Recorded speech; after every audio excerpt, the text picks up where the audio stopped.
सुना होगा, हमारे देश के इतिहास में कुछ जगहों पर वर्णन किया गया है। क्या वर्णन किया गया है? हमारे देश में राजाओं के दरबार में कुछ चारण और भाट कवि हुआ करते थे। तो ये जो चारण और भाट कवि हुआ करते थे, ये क्या करते थे? राजाओं के जयगान गाने के लिए गीत लिखा करते थे। राजा चाहे जितना बदमाश हो, चाहे जितना बेईमान हो, चाहे जितना करप्ट हो, चाहे जितना बदमाश हो, उन सबके बारे में ऐसे ऐसे गीत लिखते थे वहां के चारण और भाट कवि कि लोगों को लगता था कि राजा तो बड़ा महान है, जबकि होता था उसका ठीक उल्टा।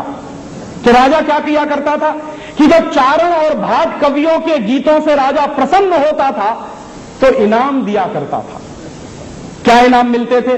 जो चारण और भाट कवि जितनी ज्यादा चाटुकारिता करते थे किसी राजा की, उनको एस्टेट मिल जाती थी, जागीरें मिल जाती थी, सोने की अथर्फियां मिल जाती थी, सोने चांदी के कुछ जेवरात मिल जाया करते थे। तो इस तरह का सारे देश में चला करता था।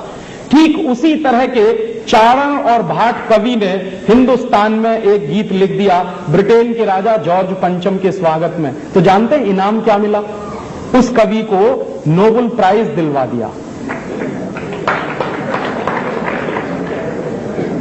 1911 में यह गीत लिखा और 1914 में रविंद्रनाथ टैगोर को नोबेल प्राइज मिल गया। क्यों? क्योंकि ब्रिटेन के राजा की इतनी चाटुकारिता तो ब्रिटेन में कभी उन्होंने नहीं सुनी होगी जो हमारे देश में थी कुछ लोगों।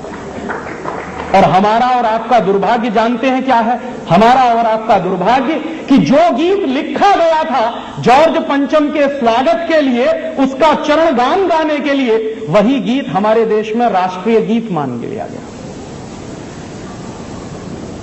बहुत बार कांग्रेस के अंदर इस बात पर बहस हुई।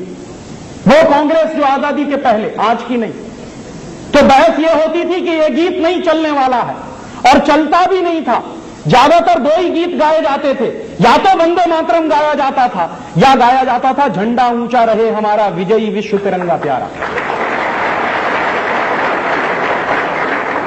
ये गीत तो आपके देश की आजादी मिलने के बाद, आजादी नहीं कहता मैं, तथाकथित आजादी मिलने के बाद आपके देश में चालू किया गया राष्ट्रगीत के रूप में। ये हम सबकी कमनसीबी है कि जो गीत हमको गाना पड़ता था अंग्रेजों की चाटुकारिता में, वही गीत अभी फिर गाया गया था 12 अक्टूबर 1997 को रानी एलिजाबेथ के सम्मान में। और जिस देश की प्रजा और जिस देश के प्रजाजन और जिस देश की नीतियां बनाने वाले लोग ये तय नहीं कर सकते कि गुलामी के पहले के गीत हम नहीं गाएंगे और उनको हम राष्ट्रगीत नहीं बनाएंगे, उस देश की आजादी के बारे में मतलब क्या है? इसलिए अक्सर हम लोग सारे देश में एक बहस चला रहे हैं कि क्या सच में आजादी मिल गई है? अगर आजादी मिल गई होती तो उस जमाने के गुलामी के गीत को क्यों गाना पड़ता? और हमारा दुर्भाग्य जानते हैं क्या है? 50 साल पूरे देश में बहस चली, तब जाके संसद में अभी वंदे मातरम गाना शुरू किया गया। उसके पहले तो वो भी नहीं गाया जाता था।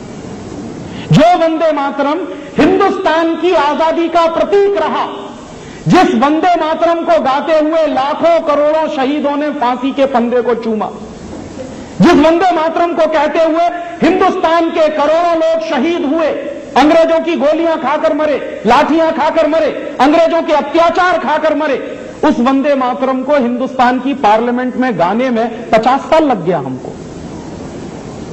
ये देश की आजादी के लक्षण है।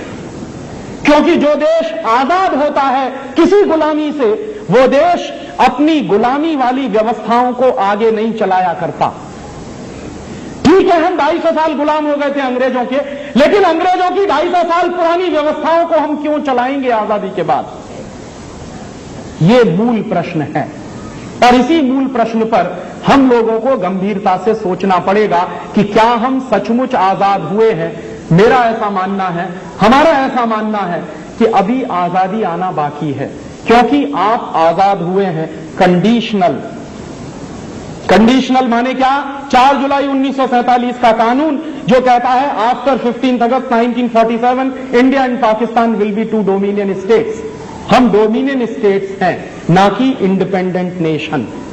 और इसलिए एक बात और समझ में आती है, आप कभी भारत के संविधान को पढ़िए तो भारत के संविधान में कुछ आर्टिकल्स हैं। एक आर्टिकल है 372, 372। ये आर्टिकल क्या कहता है? 372 नंबर का जो आर्टिकल है हमारे संविधान में, वो ये कहता है कि भारत में आजादी